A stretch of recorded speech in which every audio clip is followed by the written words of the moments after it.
Thank you for the scripture reading. Before we get into that, I want to talk a little bit about responsibility and what makes someone responsible. And so I'm gonna unpack this a little bit. And look, I'm gonna tell you, this isn't like a hard and fast rule of what makes someone responsible. It's not an exhaustive list, but generally speaking, these are things that make people responsible. And one thing that will make you responsible for something is if you own it. If you have this possession, if it is your thing, if it is your item. So how many kids in here have a pet? Anybody got a pet? It's your pet, right? So do you wash it? You feed it? You do the upkeep? You give it water? You train it? You play with it, right? I already see some parents like, nope, that ended up being my job. Same thing with like if you have a car. If you own a car, kind of the same idea, right? You pay the insurance, you do the upkeep, you put air in the tires, you put gas in the tank, you get the oil changes. It's your responsibility, right? So if you own it, technically that's kind of the idea. But here's what kind of happens is when you're a kid, parents want to help you learn to be responsible, and so they give you these things, and ideally they guide you and slowly hand off the responsibility to you. Like, it's really hard, and especially in today's world and our economy and how busy we are, for a 16-year-old to just buy their own car and make all the payments and do all the things. I mean, that's almost impossible, right? So we have to kind of hand off responsibility. But theoretically, if you own it, if you own something, it's your job and it's your responsibility to take care of it. Now, another way that what's something that makes you responsible is if community or society has agreed this is your responsibility. So when an employer has you sign a contract saying this is your job and we're paying you this much, whatever you've agreed to, whatever job that is, that's your responsibility, not someone else's. You take care of that. You're getting paid for it. That's your job. Same thing with even deacons in the churches. A deacon in a church, they might be, sometimes the kind of traditional way is like, well, this is the deacon over the building and this is the deacon over vehicles. They assign this job and it becomes their responsibility. How many of you kids get an allowance? Anybody get an allowance? Man, we're some stingy parents. Not many of you. Yeah, we don't do that at our house either. But growing up, I got an allowance. And the allowance was kind of this agreed upon things that you're going to do chores around the house. You're going to have some responsibilities. You're going to do dishes. You're going to do the lawn. And when you do that, you will get paid an allowance. And at my house, there was a difference between those jobs assigned, laundry and dishes and whatnot, and then cleaning my room. I don't get an allowance for cleaning my room. That falls under the category of ownership. That's my room. That's my responsibility. I shouldn't get paid for cleaning up my own room. That's just my duty. That's my job. That's my responsibility. So and then one other one, and this kind of overlaps in the other two. But if you have power or control or influence over a situation, you have some responsibility there. If you have any control, you have some responsibility. So like a teacher is responsible for what happens in their classroom. Maybe not 100%. They're not in complete control, but they have some control. They have some responsibility there. A youth minister or a church pastor who has influence over the people they are over, they have a responsibility to do the right thing, to not mess that up. Anytime you have influence over someone because of your position, because of their affinity for you, you have a responsibility to them, to use that well, to not abuse it. Some of you older students, if you have someone in your car, you have control over where they go and over how you drive. You have a responsibility to them. If you get in a wreck, that's kind of on you. That's your responsibility. Any situation where you've been given some kind of authority, some kind of control, when you can control outcomes, you have some responsibility, and you need to acknowledge that and respect that.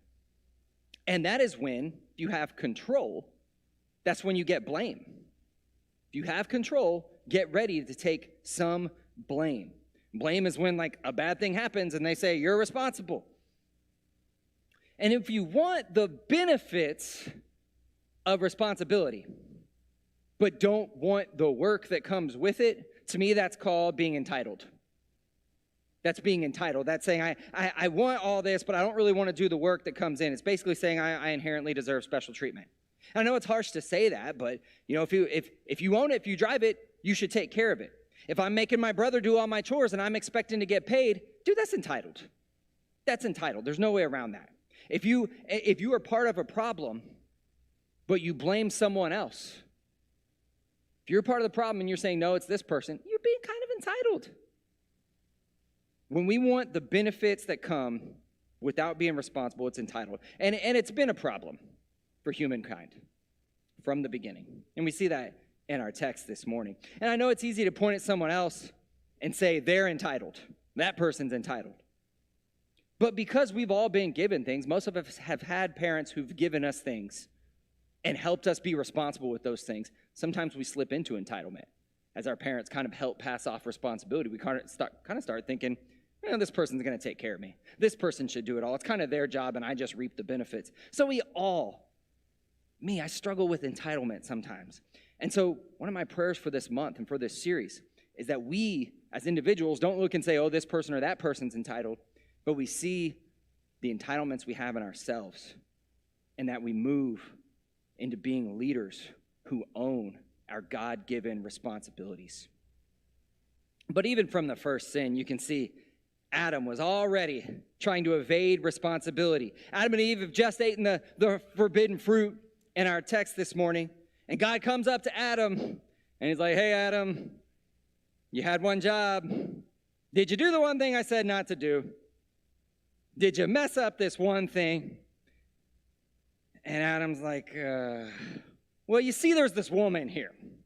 He's already trying to evade. He's saying, she kind of made me do it. It's her fault. This woman is responsible for my actions. And you know what? Come to think of it, God, you put her here. You put her here. If she wasn't here, this wouldn't happen. If you didn't put her here, this wouldn't happen. Look what you made me do. Look what you just made me do. Not taking responsibility. He's blaming someone else. If I was God, it's a good thing I'm not God. I would have done the whole destruction and start all over again right there. That's all it would take. I would be like, bro, I gave you a beautiful woman, doesn't have clothing, in this nice garden, and you're mad at me for it. How could you be mad at me for this? This is crazy. I'm done. I'm starting over. But God's used to it. He's going to bless people, and he's going to be ready. He's going to bless people, and they're going to be mad at him for it. This is going to happen a lot. This is going to be a repeat problem throughout history. A lot more blame and a lot more whys are going to come at God. A lot more, this is your fault, God. A lot more, God, if you didn't do this, this wouldn't have happened. Literally, sometimes we don't think about it, but when we're mad at God, we're actually mad at him for creating and blessing and giving us some great things. But God's braced for all that here. He's ready to take it all on. He's ready to take on all the blame. He's ready to bear all of that. So then he goes and asks Eve next. Hey, Eve, what have you done here? Not what did someone else make you do, or Eve, please tell me about the system that I've set up here that has caused you to fail. What have you done, Eve? As a free-willed individual, how are you culpable? How are you responsible? And Eve's like, well, there was this snake. So just like Adam, she's trying to blame. She's trying to evade. It's not me. This isn't my fault. It's the snake's fault. And if the snake wasn't here, this probably wouldn't have happened. Well, we'll never know. It probably still would have happened. But she's got some responsibility here. Even though they could all blame each other. Everybody could point the finger somewhere and they would be somewhat right. But the system here that's set up, they could blame the system, but they each made an individual bad decision. And rather than own that, they want to point and blame somebody else. They all freely made bad choices. It doesn't matter what system was set up. It doesn't matter if anything was against them. They are all responsible. And because of that, they all get consequences. The snake, the man, the woman, they all get negative consequences. They all get punishments, which on God's part is an acknowledgement you're all kind of responsible. You all played a role. You can't defer responsibility. This was your decision. No one made you do anything. You all had power in this situation. So as much as the man and the woman wanted an out because someone made them do it, God doesn't work that way. You're responsible for your actions. No excuses. Doesn't matter what was set up against you. And it's funny to me that I'm like, am I really preaching a sermon on being responsible for our actions? Why am I having to do that? It's so obvious, right? We all know it. We all know it's true. But we really, like I said, since the beginning, we've all struggled with this in some area of our lives, taking responsibility. Because we sometimes want to evade it. We want to evade responsibility. Maybe because we're lazy, maybe because we don't want to face consequences. Maybe we want to justify ourselves. Usually when we're justifying our behavior, we're evading responsibility. But God, from his high up view, from his objective view, can look down at this situation and say, everybody's kind of responsible. Everybody's responsible. It's not about who started it, right? You ever played that card? You ever played that card with your siblings? Well, they started it. Now, I remember, kids in the youth group saying that when I was a youth minister. Well, so-and-so started. I was like, well, you kind of finished it. Everybody had a part here. Everybody did something that they should take responsibility for. And look, I need this lesson because I can think of how I've been mad at people for starting it and then realizing, well, I threw gas on it. Yeah, maybe they started it. But man, I made things way worse. I could have handled it better. I can't blame someone's actions that I can't control. I can control me. I need to accept my part in what is within my control. And in so doing, accept my responsibility to change and be better. So yeah, there are things outside of our control that are frustrating, that we get mad at, that we can point to. But there's always something we can do. There is something within our power. So I want you to think about any issues you have with friends, with family, with bosses, where you think, oh, they're the aggressor, they're the problem. I want you to think, how can I quit worrying about that? And what is within my power? What is my responsibility here? Because they don't control you. They don't make you behave in bad ways. You choose that. You're responsible. So I'm going to use another Taylor Swift lyric. It's me, hi. I'm the problem, it's me. I think she might be being sarcastic in that song, but I think that's a good take. It's like there is somewhere where you can say, like, I've messed up here. And generally, when you accept responsibility and you accept your part in contributing to a problem, one, I think people are usually cool about it. 80% of the time, not always, but people will usually say, like, hey, thank you. And they'll respect that. I think of like a football team. You can have if a quarterback's, they lose a game and he says, well, my guys weren't blocking, my receivers were dropping passes. Everybody's going to start blaming each other and pointing the finger. But if he does the opposite, if he says, hey, that's on me, then everybody else will start respecting that and taking responsibility.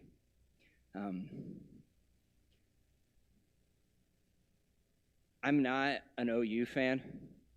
And I know that there's the Bedlam game, OU and OSU. I don't know how many of you guys watch this. It's the last one. But I find it hilarious what happened last night. OSU won. You guys know I'm an Aggie fan, and so it's hard being an Aggie fan. So I have to live vicariously through other wins. But I've always felt like OU is like the Longhorns of Oklahoma, so I default don't like them.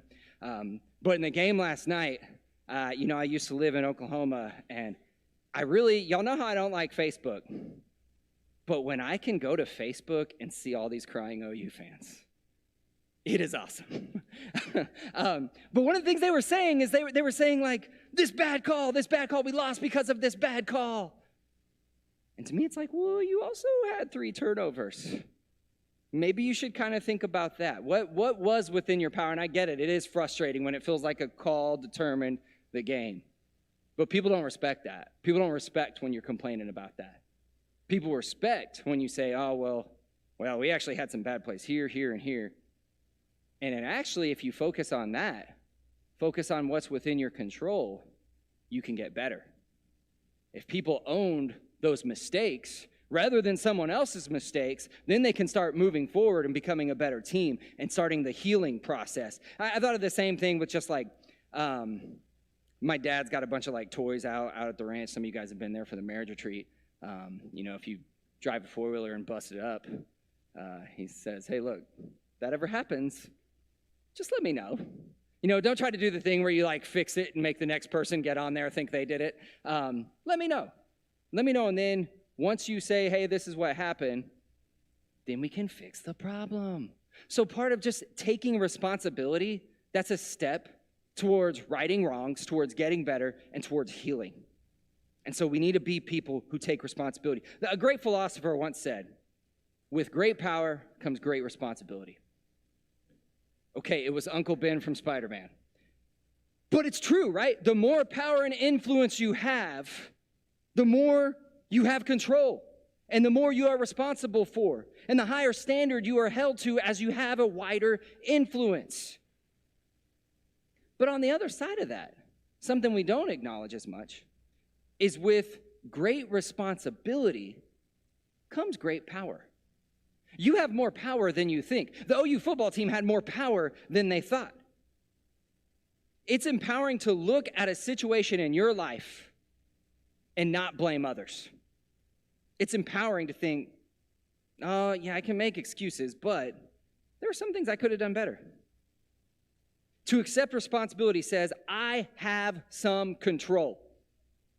I control my actions. I control how I react to other people's reactions. Even if I don't like what they're saying, even if I think they're just being like totally wrong and totally unfair and totally mean and totally cruel, I still control me. They don't control me. I have power here. Accepting responsibility says, this is how it is, but what can I do? What can I do to make it better? What can I do to heal? What can I do to move forward? What can I do to right wrongs? A huge part of, I've been thinking a lot about the serenity prayer as I've been going through this series and thinking about a 12-step program. And so much of that is about owning your actions and owning your mistakes. And a 12-step recovery program is about healing. That's where the healing begins. Is when you start taking responsibility, when you quit saying this is about someone else, when you quit saying they need to change, and you start saying, what's in my power to change? And I think this is the reason that God is so big on respecting responsibility. Taking responsibility for our wrongs, not because he wants us to feel bad, but because that's where the healing starts. That's when we start becoming people more in his image. So the challenge this morning is to identify places in your life where you might be a little entitled. The places where you might feel, that's not my job. No, I'm not responsible there. Where maybe you kind of need to admit, oh no, maybe I do have a little bit more power here. The places in your life where you're pointing and blaming and saying, I don't have power here, and it's all someone else's fault, and to realize, oh no, I do have a little bit more power here than I think. Maybe in a fight or a negative event in your life, maybe you need to take a little bit more responsibility rather than just point the finger at somebody else. We need to accept our individual responsibility. And when we do, I believe that is where healing, growth, learning, and changing takes place. We have a God who holds us accountable, who has high expectations for us, but also ultimately took responsibility for us. All of it. He took all the responsibility, all the blame when he went to the cross for us. And if you want to honor that God, if you want to give your life to that God, if you want to receive forgiveness, we invite you to come now as together we stand and sing.